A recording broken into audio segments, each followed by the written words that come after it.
Hello, good morning. This is Honi Hachiman. I am back to talk to Honi Hachiman. I wanted to practice some more chatting because uh, last last night's stream didn't go as expected. You might think, oh, you didn't do it last night. You must be slacking off. You broke your plan to yourself, and that is not true. I actually have run two different streams, trying to use it using that waiting room, and neither have played out. I will say I think I understand what happened, and it doesn't have anything to do with the chat shenanigans that were going on with YouTube auto banning anything that was detected to be English. Um, I had tried to do the waiting room setting up in the web browser for YouTube, and I tried to launch the stream through OBS. OBS said I needed to hit go live on YouTube. So I went and hit go live on the YouTube on the web browser, and then I was able to start streaming and broadcast button on OBS.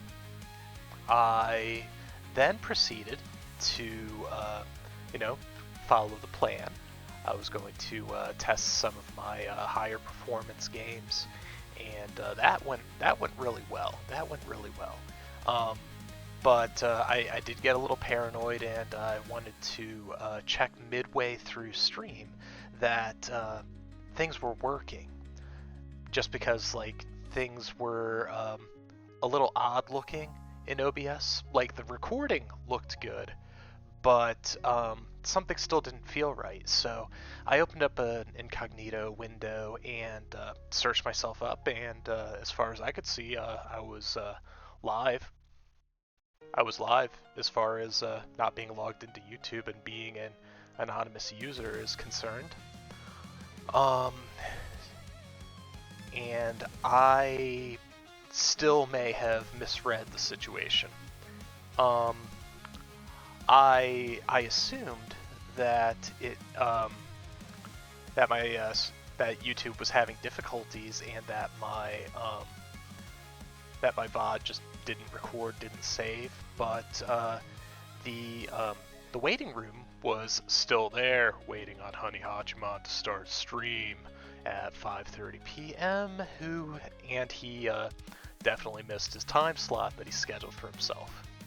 So I set a second time slot for this morning. Thought I'd do a small stream just to make sure that things were working right. And it wasn't until, and I had to do the same thing. Had to go to the browser, had to hit go live. Then I had to go back to OBS to start streaming and start broadcast. And it wasn't until I got to the very end of that sure enough, there was another button that said go live in OBS. So, as of this moment, there is still a waiting room open with the rescheduled time. I think that I'm still going to try to use that waiting room, even if it's for something very short. Wanted to make sure that I know how to use the YouTube platform properly. Hang on a second, I just realized that I'm not capturing the table. How is that? Okay, so it looks like my location detected was different from where... Okay, let's fix that. Yeah, okay. So this is me sitting on a couch. So let's lower it a little bit and see how that goes when I'm standing up. Okay, you can kind of see the coffee. That's good enough for now. So I went out to the Japanese town in the early morning, going like, I need my coffee, I need my donuts, because things just didn't go right. And in in all of that, I did not record locally for the first stream, and that had me a little put off because I so far I've liked to watch what I do afterwards just to see what you all will see. And by you all, I mean Honi Hachiman, who is likely the only person watching this video. Technical difficulties aside, let's talk about what did go right. So I did play Hogwarts Legacy, and I did go through character creation, the very start of the game, the opening cutscenes, got all the way through battle. I have seen that game tank people's streams, and I am happy to report that my computer did fine with all of the streaming software open and ostensibly streaming to YouTube. So I guess like the only part there that didn't really get checked was my upload speed, which has more or less been verified. I think that there are still a few points where a wired connection to my computer is going to serve me better than being on the Wi-Fi. The Wi-Fi 7 has worked very well, but I feel like the Ethernet cable to wire directly would maybe like counter any hiccups or instability. Maybe. Like the router's brand new, but like so far it has been excellent. I like it a lot. So from there we moved on to a game that I really enjoy. Played some Shin Megami Tensei 5 Vengeance, and that game also performed well. For both of these games, I didn't have to lower the settings at all.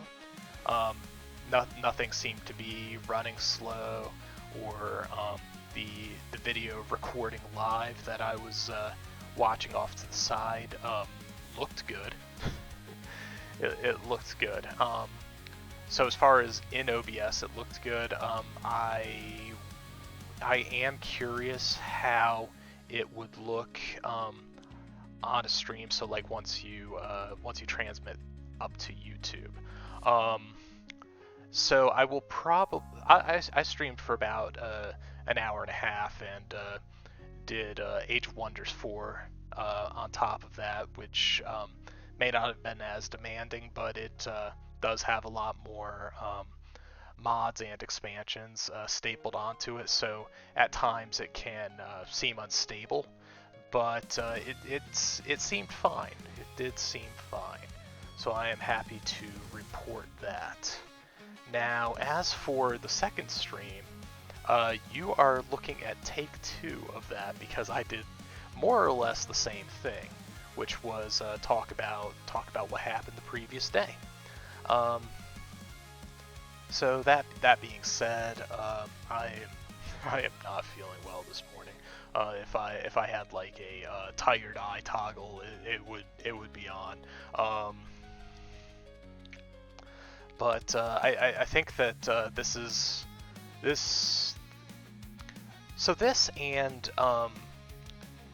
and actually streaming other content, I need practice in both, because I'm generally kind of shy in real life. I don't like other than coworkers. I don't get a lot of day-to-day interaction,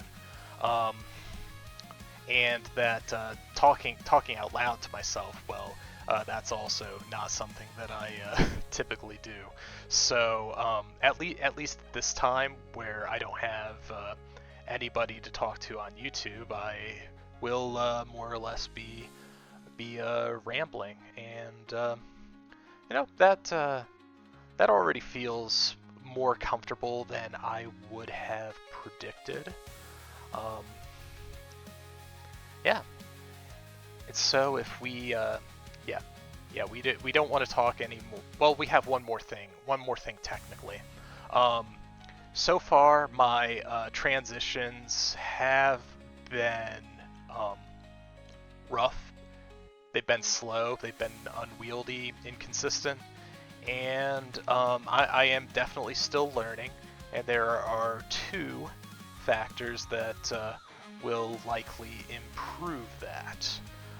One being learning blueprints in Warudo. So that's effectively triggers that are going to be if this, then that happens.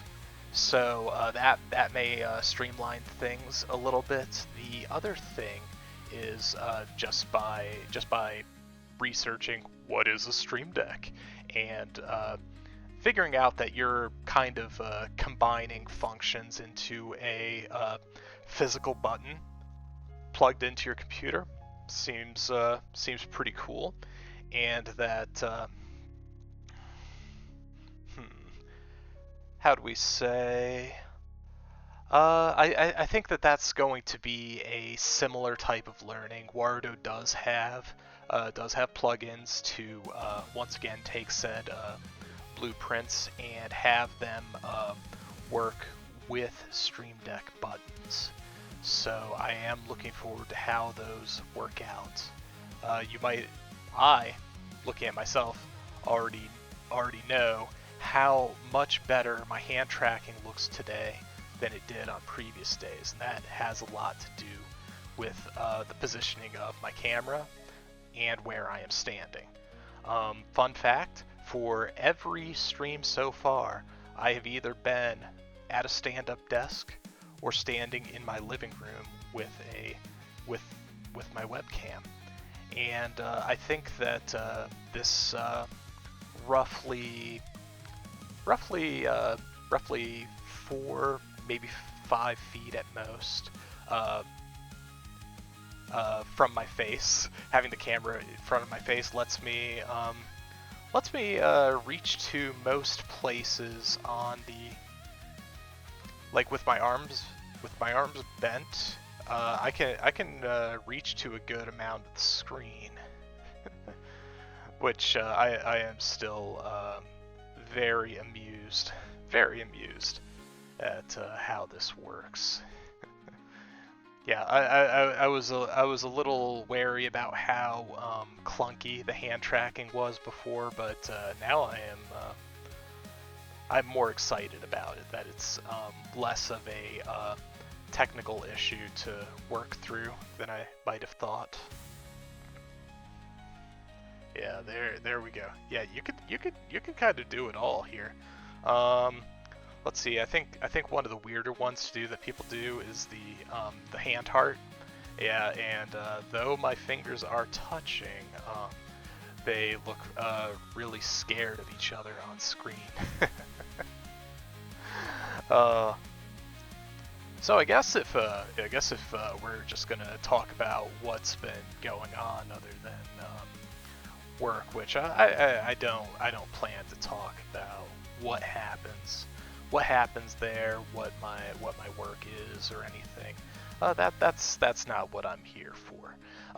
I will say that I did watch a good bit of one stream yesterday from Shy Fruits. She was playing the Legend of Zelda Majora's Mask on the GameCube, emulated by the looks of it, but she did successfully beat the Termina Bay dungeon, so proud of her for that. Like, I've never played the game myself, but some things about like Majora's Mask look kind of intimidating to me. Anything that takes like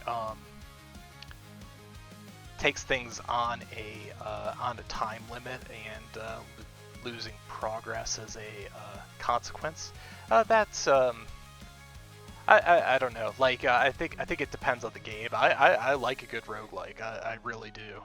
So like the thought of losing progress is far more accessible to me than it might have once been. when yeah. Like when I had originally learned about roguelikes, they seemed extremely foreign to me. That the concept of like have effectively having like a short game that you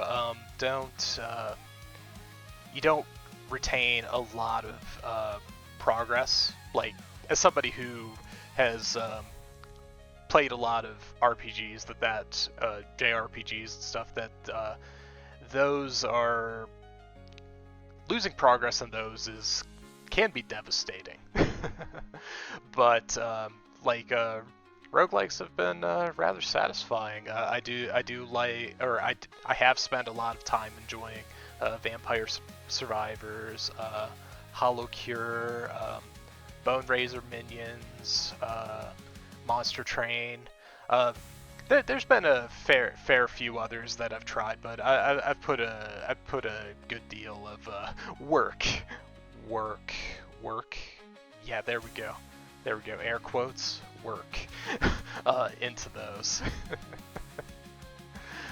Yeah. Alternatively, like the other thing that I was going to watch last night, but I realized that the stream time that I'd set up for myself intersected with Dr. Nova playing that new game that's like a Menhera girl that drinks your blood version of Balatro, but it's a dice game. Um, I did see that already on Steam and did want to try it. Um, it looks fun. It looks fun. Um, Otherwise, like the game that I was really looking forward to coming out, I have played less of it since it came out than I thought. I was looking at Star Sand Island.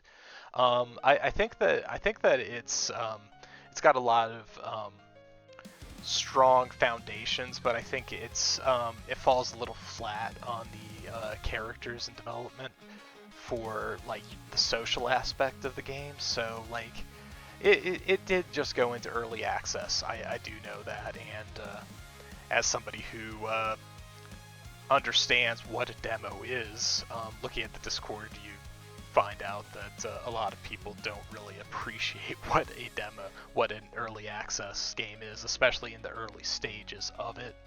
That the game is actively in development, but it is in a place where people can play it, and that they can give feedback to the devs, and that if depending on the devs, that they can be very open to answering feedback from the players. Like, speaking of roguelikes and feedback from the players, the probably the best version of that I've played and successfully convinced one other friend to play extensively is Against the Storm. That game is great. It's a fantasy city builder, but kind of in a oppressive environment. You end up having like a lot of we were just talking about Majora's Mask and time limits, but there are a lot of things that you need to do within a time limit, or bad things happen. You have your beavers die and leave. You have your foxes be unhappy. You have the Queen's anger ready to smite you if you, as the viceroy who is making new settlements and sending things back to the capital, just doesn't deliver. Um, but if you do like roguelikes and city builders, I can't think of anything that does it better. But that game, the devs are constantly tweaking it and adding new content.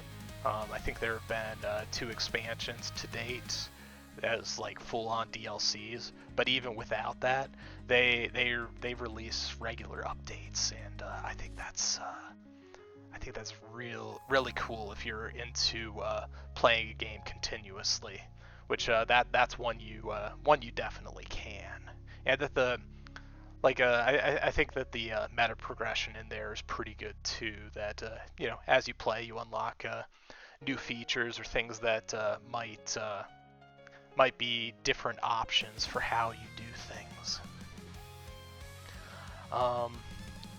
But yeah, like other than that, I have I get to live in jealousy because my parents, they have been sending me pictures of their time on a Caribbean cruise, and it looks beautiful. I don't think that a cruise is for me. I think that being in a crowded place, it's not necessarily bad in itself, but that if it's like a tourist city on the water, that's effectively what a lot of these cruises seem like to me as an outsider. But also that it's a place to be. It's a place to do the things on ship that just go between you visiting tropical destinations. I mean, like, the destinations and stuff look great, especially since we're in winter and that we've been having some slush and snow and all of the things that make winter kind of disgusting. As somebody who has to go out there at least 5 days out of the week, yeah, you can take your below freezing temperatures and leave. Looking forward to being able to get back to exercising outdoors regularly. I do like that. Let's see. Oh, and at the same time, my best friend and his spouse, who I can consider her my friend at this point. But they are on their honeymoon in Hawaii, and they are also sending me all of these touristy pictures. I mean, even though she hates the beach, I think that all of the other pictures that are just seeing the excellent weather, the palm trees, the just knowing that they have fully escaped winter while I am on that grind is oh, it's fun. I'm happy for them, but if I could go, I probably would. I know Hawaii's like really touristy, but it's also touristy for a reason. Like, it's a place that is fairly even temperature, being comfortable, having sea breezes, having very little rain. I think the worst thing that I ever heard from knowing someone who'd lived there was that they get bored of the weather being the same. But personally, I would appreciate moderate conditions all year, as when things get extremely hot or extremely cold, I tend to stay inside almost exclusively. If it weren't for work or the occasional needing and wanting to see family and friends, I become pretty much a homebody who likes blankets, likes turning up his heat or AC. But yeah, as a meaningfully working adult, I just don't make any compromises on either of them. Budget be damned. If I want to be cold in the summer, I'm going to be cold in the summer. So going back to what I plan to do streaming wise, I think that I want to create some PowerPoints for discussion, because once again, as I've got nobody to talk to but myself, like giving myself prompts to talk about is probably a good idea. At this point, I haven't told my friends that I am really going in on being a VTuber. In fact, that's very private at this time. So if I've got no people online, like no friends online, or people in other streaming communities, I haven't told or advertised in any way like that. That's gonna be no good. I am everything that I'm doing right now is practiced.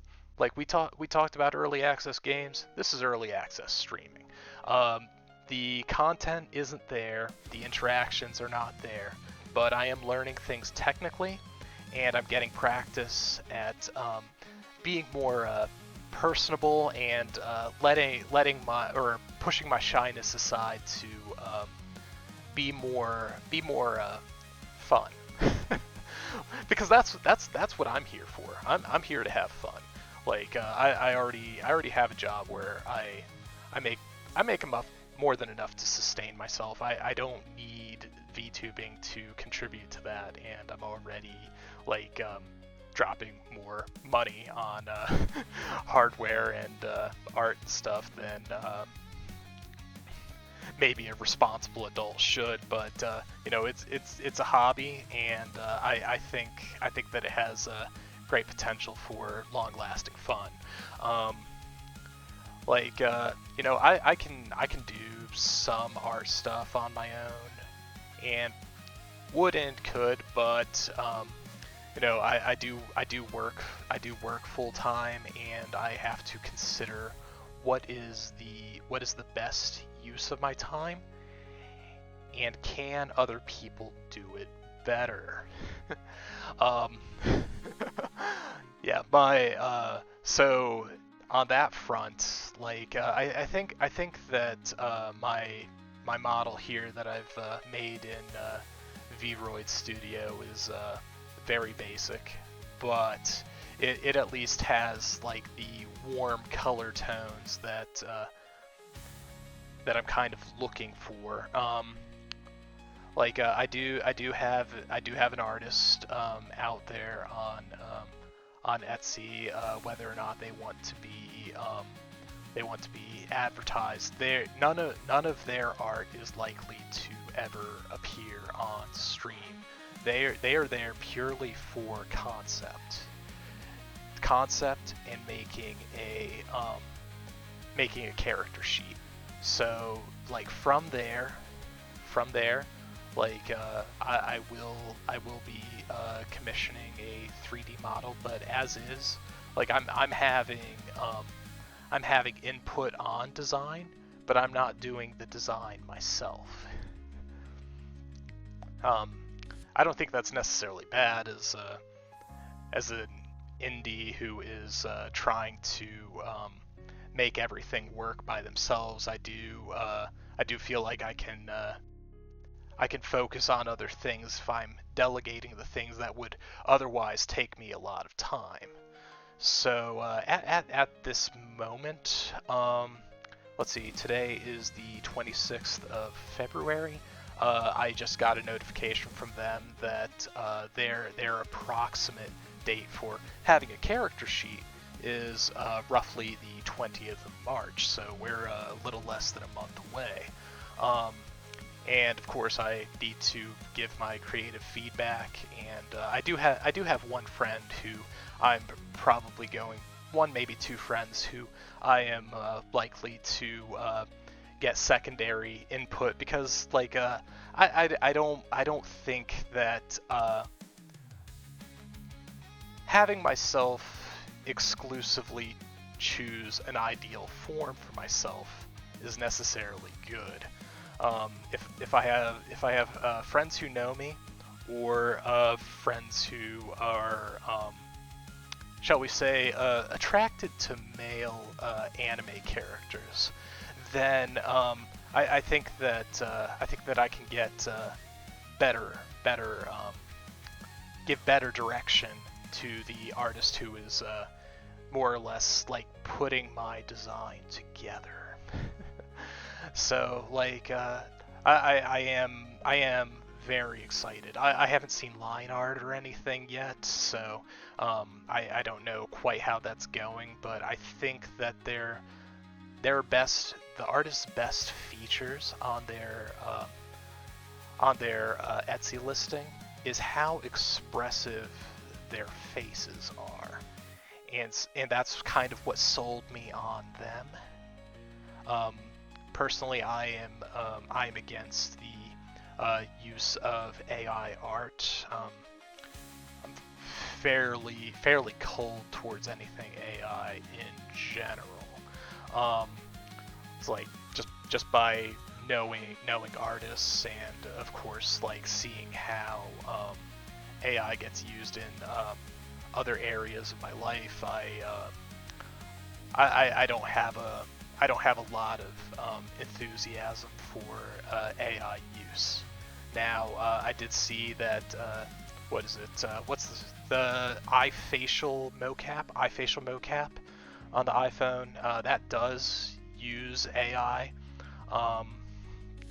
I don't think that there's really a way around it when it comes to good facial tracking. So I will take it for what it is. Yeah, but like on the other side, like using that, I wouldn't see that as taking work away from other people who would do it the same or better. Like it may be in fact the best way to do facial tracking. Now I will still be by commission having expressions and probably depending on the artist and what they charge, having the ARKit blend shapes that make the face even more expressive and make the most of using the iPhone camera. But yeah, I am looking forward to having a full character sheet because it will that will be a springboard that lets me do the other things that I feel like will make myself stand out or look at least fairly invested. You know, I don't want to be a ping tuber. I don't want to look low budget. I feel like one of the best ways to reach people is to have at least some visual flair, appeal, something that in a moment I could draw somebody's attention. So if I have a model that and of course like a model only goes so far. Like you do need the personality and just the streamer enough streamer know-how to make things fun, have the right interests or creative ideas. I love the hell out of what Dr. Nova does. I don't think I would want to be Dr. Nova, but she's definitely an inspiration. She does very bizarre hand cam streams, has very specific interests that come out strongly. It's like definitely has the big otaku vibes, and has the she has what I don't, which is that she is comfortable fully being committed to her interests. I've always been reserved, professional, demure, if you want to call it that, but I do feel like talking like this and talking more and hopefully eventually talking to other people that I will be coming out of my shell more and more about about myself and about what I'm interested in. So when it comes to what I will do for the immediate future, I am very much looking to do things right, and by that I mean that I don't want to I don't want to toe the line when it comes to copyright. Even if I'm small time, I don't want to say, and saying this, I'm not a strong singer, but if I were doing karaoke and stuff, I would want to do my best to get the right permissions in writing. Like I end up just out of curiosity looking at regulations and how copyright plays with YouTube as public performance. I think that the other thing that I think would be a lot of fun, but I think would also be really towing the line with copyright, would be to read light novels, because when it comes to the anime community, there are a lot of anime only watchers or manga only, and it is, in the past years, it has been a huge amount of currently running anime that are based on light novels. But as kind of I've been reading light novels for years, just like, even before like U.S. based publishers were doing it. I was reading fan translations of light novels, and when you compare those to the manga chapters, manga release, anime release, they typically, like, manga will frequently only go for like 1 or 2 volumes and just drop off entirely. Anime, it's like hit or miss whether anything's going to get a second season. So for I'll take the Melancholy of Haruhi Suzumiya as an example, as my example here.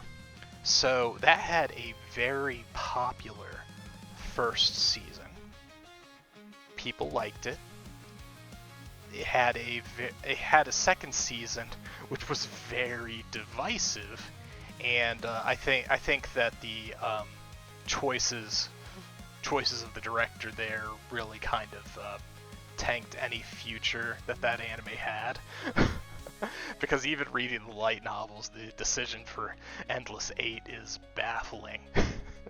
Because, like, in the anime, they chose to do 8 full episodes of looping with small variations. And in the light novel, like, I don't even think they had 8 cycles. They might have had 8 cycles, but in any case, in writing, it went by a lot faster. So, like, that was definitely a case where the original media was preferred. But what happens then when you have a series get canceled? I never looked into the Haruhi manga, but I've also never really heard about it, so I'm assuming that it never made it really far. But when you read light novels, you get to continue, like, well beyond the anime. I think that Haruhi, it wasn't finished when I was reading it, so, like, I only got so far. But like a lot of series that end up getting finished, like some of the bigger ones, I'm thinking, like, Date Alive was one that I read all the way to the end. That one had 22 volumes, and as you can see on TV, and they're rushing with the last few seasons. So they had 5 seasons to complete that, and that's with, like, omitting and rushing for the fourth and fifth season to get to the end. But in the light novels, it was 22 volumes, and just for reference, most depending on how dense the light novel is, each novel is roughly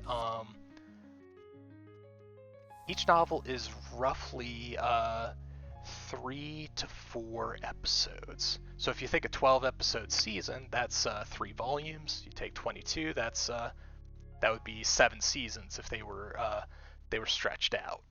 if they did everything that was in there.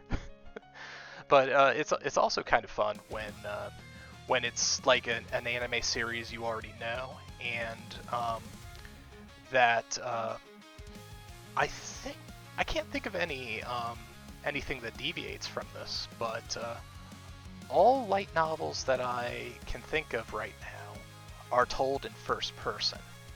So you're getting the internal monologue of your main character. In Konosuba, it's Kazuma. In Haruhi, it's Kyan. But you also get like a little forecast of like what's the trend, and that it's more or less likely to trickle down into anime. You got to see it with Isekai, and you got to see it with villainous main characters, centered stories, and you see some ideas that don't fly. Like one that never really took off, but I really like, is isekais that are not fantasy. So like I've only seen one come to anime so far. It was the I am the evil lord of an intergalactic space empire, and I had one friend who was anime only on that, and he loved it.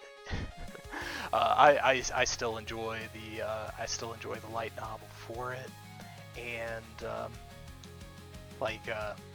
once again having the extra layer of the main character fully convinced that he is doing things for the sake of evil, that he wants to be evil. He is like the greatest force for good that universe has. So he wants to crush people underfoot. That he wants to do everything out of selfishness, but people who are kind of his support or advisors and stuff, they end up spinning what he does into being things that boost the economy of the planet he rules, that he ends up building like an exceptionally strong army, and will demolish big old space pirates and stuff, so much so that he is seen as a hero. But that is not the only like sci-fi isekai. Even though they follow a lot of the same tropes, just being in a different setting that is not Dragon Quest, Dragon Quest reskinned, does go a long way. It does allow for some refreshing ideas. There's I was reborn as a Reborn as a space mercenary. There is a longer subtitle as light novels are known to have, but it's more or less like an isekai in the world of the MMO, Elite Dangerous. But that one's a lot of fun as well. I've been playing around with the ideas, writing down some notes that like we're kind of combining this with actually let's complete the thought here. So circling back to the start here, that we're talking about towing the line with copyrights and stuff. I would love to be able to just do like audiobook readings of light novels, that it makes it a little more accessible to people who want to know the story, want to know what happens, want to continue on consuming something without wiki diving or having somebody tell them. That's like the blunt. I do have to burn my one friend on this. That he wiki dives on the Fate universe, and like I have to like yeah, I have to burn him from time to time, going like, reading the wiki is not the same as experiencing the media. It just like knowing plot points isn't the same thing. I mean, there is value to experiencing media, but that may just be me. You know, Honi Hachiman, who is likely the person listening or watching or both, you agree with me, right? Yeah? Yeah? If you don't, like, things have, like, really changed in the last, like, 2-3 hours.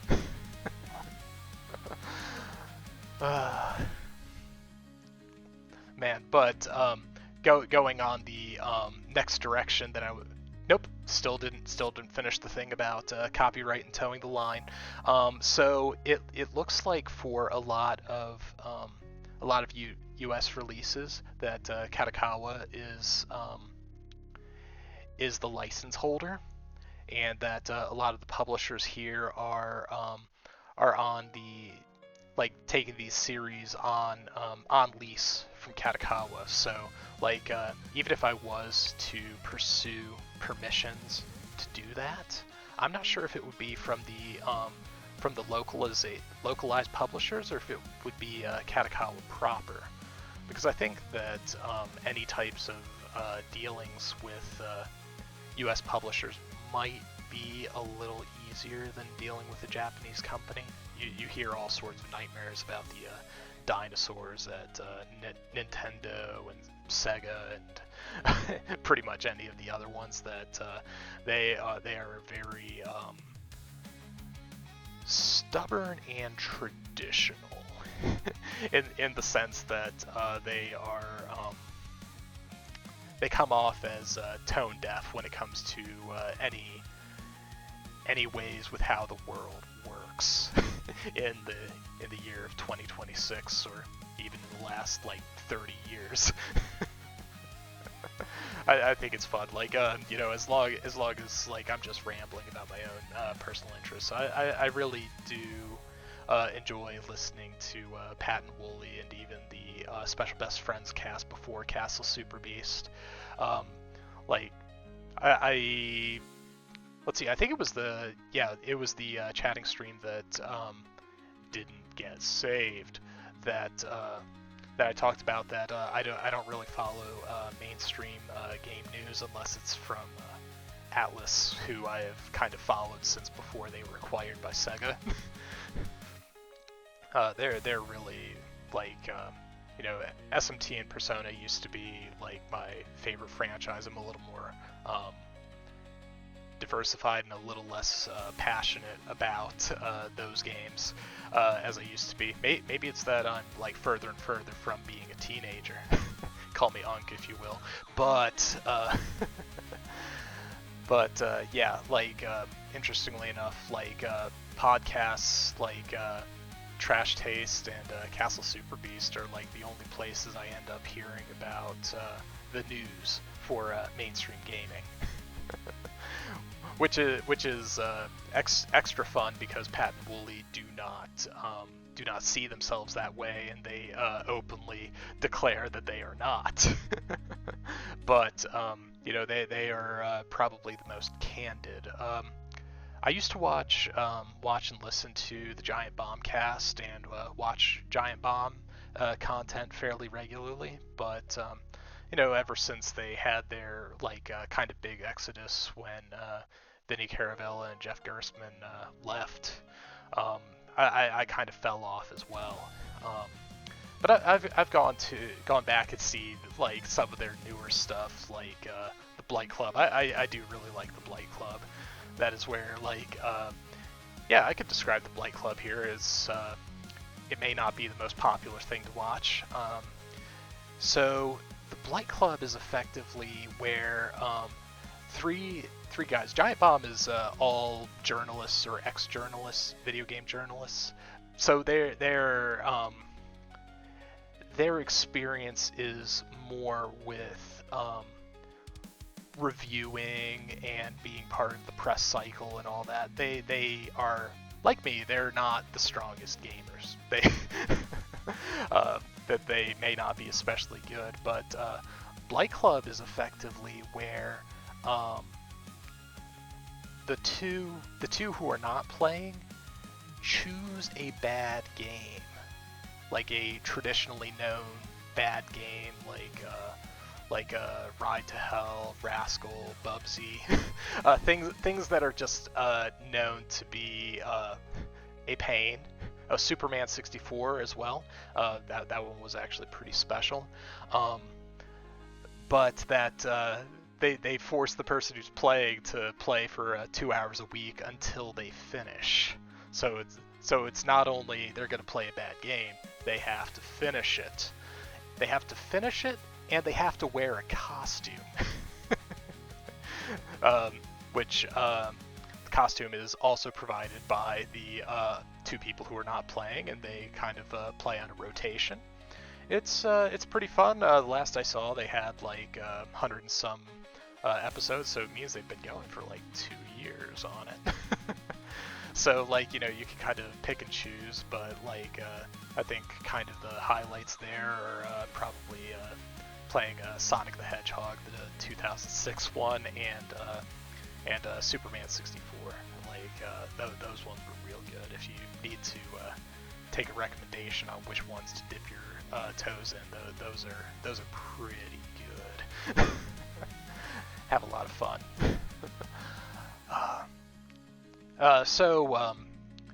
It's a little weird since I have like two previous streams here that I did not record or preserve in any way. So like some of the things that I talked about, I'm just trying to recall if they would have been lost media at this point. Let's see here. Oh, so yeah, the thought process there is that male VTubers, like what's my familiarity with them? Because like, most of my watching, like I can go over it right now. Like the people that I'm subscribed to, I do like most of the V4 Mirai people. Made Mint is out there as well.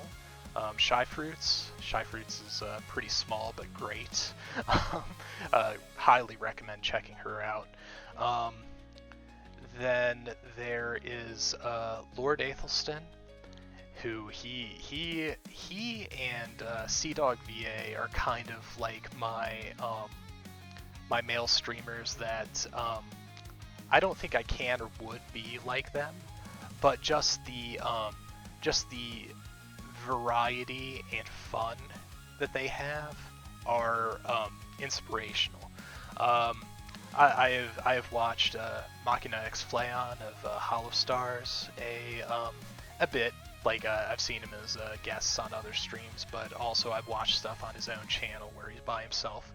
He seems good. He's relatable, and I could see that other than like towing the line of homosexuality, like queer baiting, if you will. I don't know if that's a bad term, but it is what I have seen with some male VTubers. I don't necessarily think that I need to get into that territory.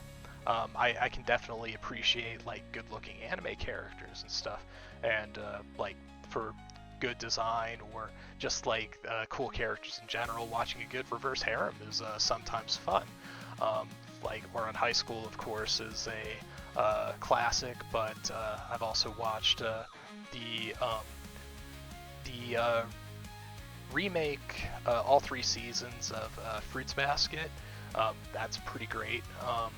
I also I also indulged in the trash that was Kiss Him Not Me on the insistence of a friend. That was a special variety of trash, but I can enjoy like B level B level or worse nonsense, um, to a point. To a point. Um, but the main point here is that I think that Hollow Stars kind of has that a little bit. I'd need to watch a wider variety. I have looked at just like the thumbnails and titles and like what they're doing in their past streams, and really it's a lot more stuff that's close to my interest than I might have originally feared. So like I think that there is room for doing a variety of content, and that I think that everybody does eventually find their niche, and if I can find a niche by generally being a naturally nice guy and somebody who is looking to have fun, who's not looking to steal your wallet, then I think that we can get along. But yeah, like Hollow Stars seems all right. Like Lord Athelstan, he used to be a weed powered content machine that like he all of his stuff was insane. He's also a 2.5 D streamer that like after years of being a VTuber, he did do a face reveal, and he does switch it up between IRL and VTuber content, like whichever he deems to be the most appropriate for what he wants to do. It does allow him a lot of flexibility. Even though it's kayfabe that he doesn't admit to it, but CDogVA is also the VTuber Booby, B-U-B-I, who very rarely appears, but is also well loved when he does. But I think for the most part, like he exhibits a lot of self-assurance and confidence that is not entirely warranted. I don't think that I am that. I'm not that at all. I am not that self-assured or convinced that I am right. I mean, all you have to do is watch a few episodes of Trash Taste and see how entitled and self-convinced that he is right. But that said, just like love him to death for it. He's a lot of fun to watch, and like really, if I can if they're like I think that his best content is really when he's with Chris Broad for Broad in Japan, whether it be for the wacky weekends or if it's for the journey across Japan. Any time that they are together, like the Britishness and the incredulity that they have for a lot of things, like even though like Chris Broad has been in Japan for like more than 10 years, has gotten married there, lives there, and all that, his British sensibilities are definitely still noticeable. Yeah, and Connor is a lot more bold when it comes to thinking that he is right and everyone else is wrong. But putting them together is pretty great, and that Chris Broad has put Natsuki on the internet. That man is a treasure. He defies everything that you would stereotypically think of Japanese men. he is like